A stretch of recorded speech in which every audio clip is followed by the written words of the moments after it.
പെരിന്തൽമണ്ണയിലെ സ്വർണ്ണ കവർച്ചയുടെ ചുരുളഴിച്ച് പോലീസ്. സംഭവത്തിൽ 9 പേർ കൂടി അറസ്റ്റിലായി. കൊലക്കേസിൽ ജീവപര്യന്തം തടവിന് കഴിയുന്നതിനിടെ പരോളിലിറങ്ങിയ പ്രതി ഉൾപ്പെടെ പിടിയിലായവരിലുണ്ട്. ജ്വല്ലറി അടച്ച് സ്കൂട്ടറിൽ പോകവെ ഉടമകളുടെ കണ്ണിലേക്ക് കുരുമുളക് സ്പ്രേ അടിച്ചാണ് 3.5 കിലോ സ്വർണം കവർന്നിരുന്നത്.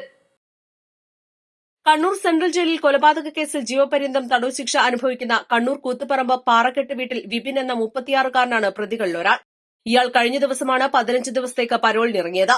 ഇയാൾക്ക് പുറമെ കോഴിക്കോട് താമരശ്ശേരി അടിവാരം ആലമ്പടി ശിഹാബുദ്ദീൻ, പുത്തൻവീട്ടിൽ അനസ്, കണ്ണൂർ പിണറായി എരുവെട്ടിയിലെ കിഴക്കേപ്പറമ്പത്ത് അനന്തു, തൃശൂർ വെള്ളാനിക്കര കൊട്ടിയാട്ടിൽ സലീഷ്, കിഴക്കുംപാട്ടുകര പട്ടത്ത് മിഥുൻ എന്ന അപ്പു, പാട്ടുറയ്ക്കൽ കുറിയേടത്ത് മനയിൽ അർജുൻ, പീച്ചി ആലപ്പാറ പയ്യംകോട്ടിൽ സതീഷ്, കണ്ണറ കുഞ്ഞിക്കാവിൽ ലിസൺ എന്നിവരെയാണ് കണ്ണൂർ, തൃശൂർ, താമരശ്ശേരി എന്നിവിടങ്ങളിൽ നിന്ന് മലപ്പുറം ജില്ലാ പോലീസ് മേധാവിയുടെ നേതൃത്വത്തിലുള്ള പ്രത്യേക അന്വേഷണ സംഘം അറസ്റ്റ് ചെയ്തത്.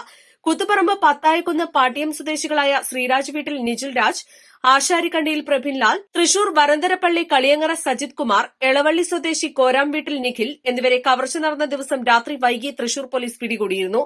വ്യാഴാഴ്ച രാത്രി 8:30യോടെ പെരിന്തൽമണ്ണ ഊട്ടി റോഡിൽ KM ജ്വല്ലറി അടച്ച് ഉടമകൾ പട്ടാമ്പി റോഡിലെ വീട്ടിലേക്ക് തിരിക്കുമ്പോഴായിരുന്നു കവർച്ച. ഉടമകളായ കിനാത്തിയിൽ യൂസഫ്, സഹോദരൻ ഷാനവാസ് എന്നിവർ സഞ്ചരിച്ച സ്കൂട്ടറിന് പിറകിൽ കാറിൽ പിന്തുടർന്ന പട്ടാമ്പി റോഡിൽ കാർ വിലങ്ങിട്ട് സ്കൂട്ടർ മറിച്ചിട്ട് ഇരുവരുടെയും കണ്ണിലേക്ക് കുരുമുളക് സ്പ്രേ അടിച്ച് മുഖത്ത് ഇടിച്ചു വീഴ്ത്തിയാണ് സ്വർണമടങ്ങിയ ബാഗുകൾ കവർന്നത്. സംഭവത്തിന് ശേഷം പാലക്കാട്, തൃശൂർ ജില്ലകളിൽ പോലീസ് കർശന പരിശോധന നടത്തിയിരുന്നു. തൃശൂരിൽ വെച്ച് മദ്യപിച്ചെത്തിയവർ വന്ന കാർ തൃശൂർ ഈസ്റ്റ് പോലീസ് കസ്റ്റഡിയിലെടുത്തു.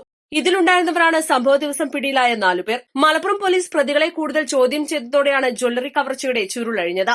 ജയിലിനകത്ത് വെച്ച് പരിചയപ്പെട്ട ഷിഹാബ്, അനസ് എന്നിവർ വഴിയാണ് പെരിന്തൽമണ്ണയിലെ ജ്വല്ലറിയെക്കുറിച്ച് വിപിൻ വിവരങ്ങൾ അറിഞ്ഞത്. വിപിൻ തന്റെ നാട്ടിൽ തന്നെയുള്ളതും സമാന കേസുകളിൽ പ്രതിയുമായ അനന്തു മുഖേന കണ്ണൂർ, തൃശൂർ മേഖല കേന്ദ്രീകരിച്ചുള്ള സംഘത്തെ അറിയിച്ചു.